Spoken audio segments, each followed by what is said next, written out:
안녕하세요. 오늘 시장은 완전 NC소프트의 날이었죠. 야, 이게 지금 아마 오늘 시총이 17조? 17조 정도 될 텐데, 그러니까 상한가 가서 17조 된 거거든요. 그러니까 하루 동안 시총이 한 4조 정도 오른 거죠. 시총 4조가 오르는 데는 딱 세 글자가 필요했습니다. NFT. 참, 어제 NFT 말씀드릴 때 제가 올해 봄부터 이런 비즈니스가 되면은 NC소프트가 이걸 제일 잘할 것 같은데 왜 NC는 안 할까? 내가 위메이드를 리서치를 잘 못해가지고 놓쳤구나. 어제 그 말씀을 드렸었잖아요. 그런데 이거 NC소프트 임원분들이 제 방송 보시나 봐요. 예, 농담이고. 야, 이게 좀 이렇게 대형주가 상한가 치는 거 정말 오랜만에 봐서 참 오늘 시장에서는 다들 NC소프트 얘기가 많았던 것 같고, 뭐 시장 분위기가 어제랑 비슷했던 것 같습니다. 어, 코스피는 조금 이제 약보합으로 빠지고, 코스닥은 이제 약보합? 강보합. 코스닥은 약간 강보합으로. 제가 어제도 말씀드렸지만, 저는 하루하루 뭐 시세나 시장에 별로 이제 관심은 없어요. 관심은 없는데, 유튜브를 이제 좀 꾸준히 하려고, 유튜브 꾸준히 하면서 좀 이야기거리도 만들고 하려면은 그래도 이렇게 뭐 시장 잡담도 해보고 하면 좋을 것 같아서 드리는 말씀이에요. 그리고 얼마 전에 이제 오 박사님 많이 보시는 블로그 보면 이제 퇴사하고 나서 월급 주는 사람도 없고 누가 나를 뭐 채찍질 하는 사람도 없기 때문에 스스로 루틴을 잘 세워야 된다. 그런 측면에서 유튜브나 블로그나 아니면 뭐 어떤 가벼운 사업 같은 걸 해보면 좋다고 생각합니다. 특히 이제 저처럼 게으른 사람들은. 어제랑 비슷해요. 오늘도 NFT 묻은 애들이 많이 분위기가 괜찮았죠. 그리고 오늘은 약간 후속주 느낌이 나는 네오위즈하고 네오위즈 홀딩스, 얘네들은 홀딩스 요새 아주 잘 나가죠. 제가 홀딩스를 만원대 중반에 이제 홀딩스를 제 블로그에 소개를 드리기 시작하면서 참 그때도 욕을 많이 먹고 조롱도 많이 당하고 이런 주식이 오르겠냐고. 물론 이제 가치 투자 하시는 분들 사이에서는 이제 종목 좋다는 얘기를 많이 들었지만 그때 조롱을 많이 당했었죠. 근데 그때 제가 TP를 가장 긍정적으로 잡았던 가격이 6만 원대였는데 이게 6만 원이 오늘 현실이 돼버렸네요. 위즈빅 스튜디오도 요즘 잘 나가고 있고. 그래서 NFT 같은 경우에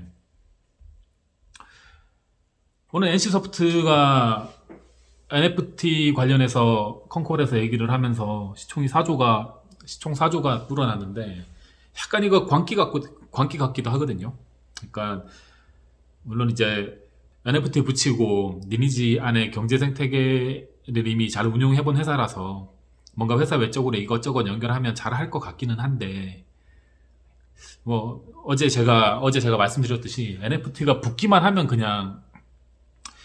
이렇게 주가가 날아가는데 이렇게 시총이 10조가 넘는 회사가 이렇게 급등하는 거는 약간 좀 경계를 해야 될 것 같기도 한 느낌이 들긴 하거든요. 사실 엔터 쪽도 요즘 좀 분위기가 좋기는 한데, 뭐 요즘 뭐 한류 전성시대라고 하는데, 사실 한류는 예전부터 쭉 좋았잖아요.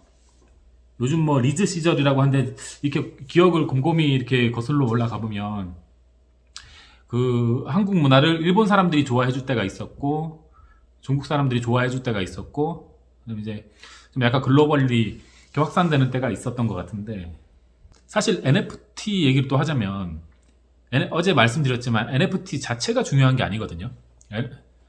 AI 기술이 이제 오픈 소스화 돼서 뭐 필요한 거는 이렇게 저렇게 짜집기해서 누구나 쓸 수 있듯이 NFT도 이제 모두가 다 쓸 거라고요.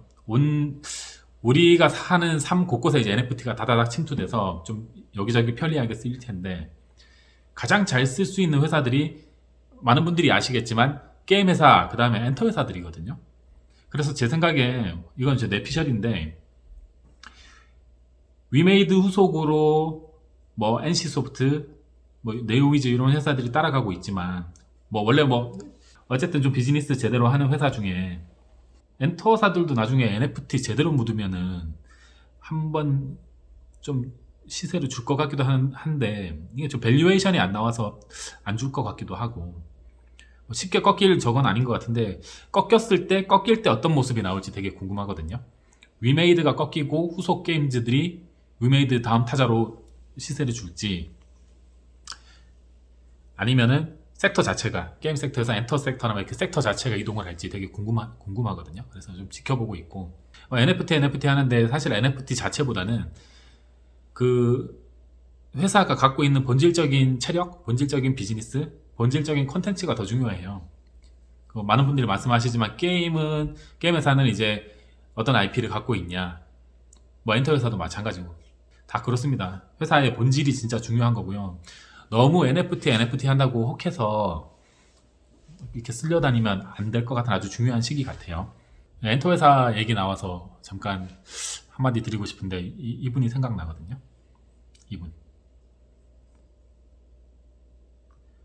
이분에 대한 인간적인 호불호는 많이들 이제 갈릴 텐데 인간적인 호불호를 떠나서 이분이 거의 그 K-팝 이쪽 K-팝의 아버지라고 해도 되는 분 맞죠? 제가 그렇게 생각을 하는데 이제 우리나라 매니지먼트 시스템도 한국 최초로 이제 도입을 해서 시스템으로 잘 만들어서 운영을 하셨고 제가 이분이 예전에 한 기억은 잘 안 나는데 20년 전인지 30년 전인지 하셨던 말씀이 뇌리에 콕 박혀가지고 그게 가끔 생각이 나거든요.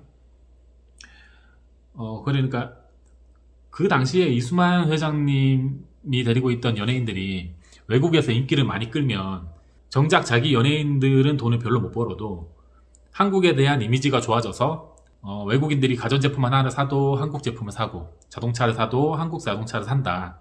그러니까 사실 엔터 산업은 전방에 이제 나가서 싸우는 전방 산업이 아니라 후방을 지원하는 후방 산업이다. 그런 사명감을 갖고 자기는 일을 하고 있다. 뭐 그런 얘기를 했던 기억이 나거든요. 그래서 되게 멋있다 생각을 했고 맞는 말이라고 생각을 했어요. 근데 그때 이제 좀 눈물 났던 게 뭐냐면 안습이 뭐였냐면 그 당시에 엔터 3사가 그 당시인지 그 이후인지 또 이 제 시점이 정확하지 않습니다. 제가 이제 나이도 좀 먹지 않았습니까? 나이를 많이 먹어가지고 근데 엔터 3사가 한창 경쟁할 때 그러니까 뭐 JYP, YG, SM 맞나?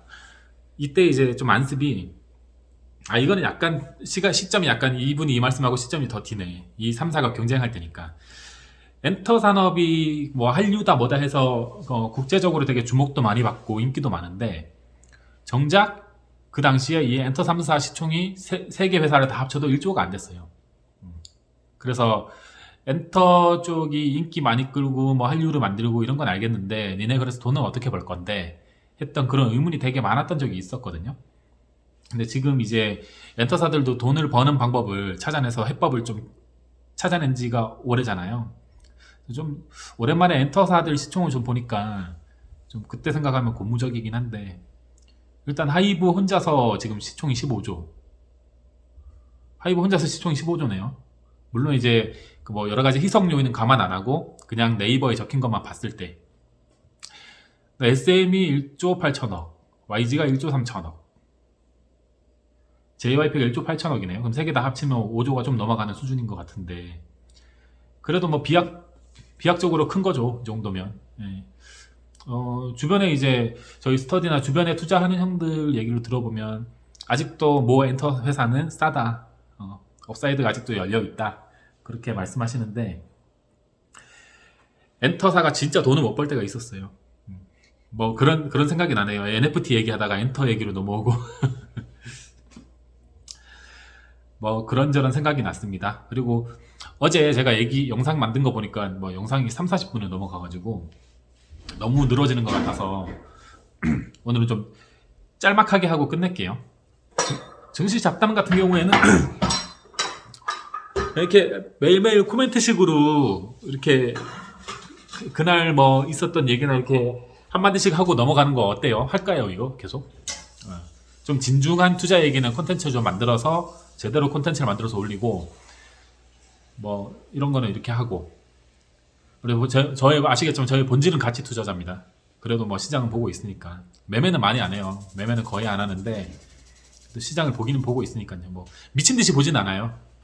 오늘도 오전에 저기 호수공원에 산책 갔다 왔거든요. 매일 호수공원에 한 두세 시간씩 산책 가니까 혹시 근처에 계시는 분들은 저랑 마주치면 저한테 아는 척 해주시고요.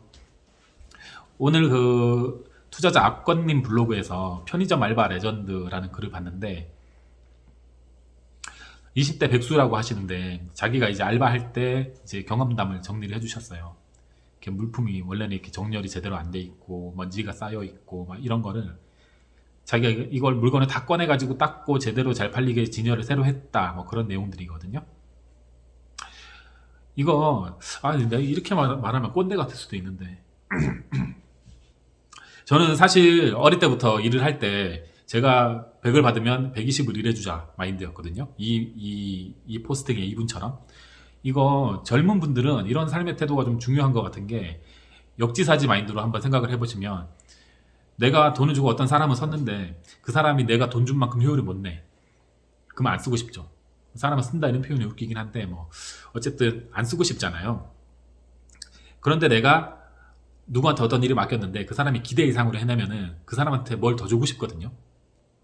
젊을 때 특히 집이 금수저가 아니고 뭐 흙수저다 그러면은 그런 열정으로 살아야 돼요. 이렇게 얘기하면은 열심히 할수록 착취당한다라고 얘기하는 사람들도 많은데 물론 그럴 수 있죠. 근데 기본 삶의 태도를 내 거를 챙긴다가 아니라 남한테 하나라도 더 주고 남한테 하나라도 더 도와준다 이렇게 이런 마인드로 살면 결국은 내 주머니에 쌓입니다. 나는 그렇다고 생각해. 동의하시나요? 네, 일부 동의합니다. 네. 네. 그렇게 살아야 됩니다.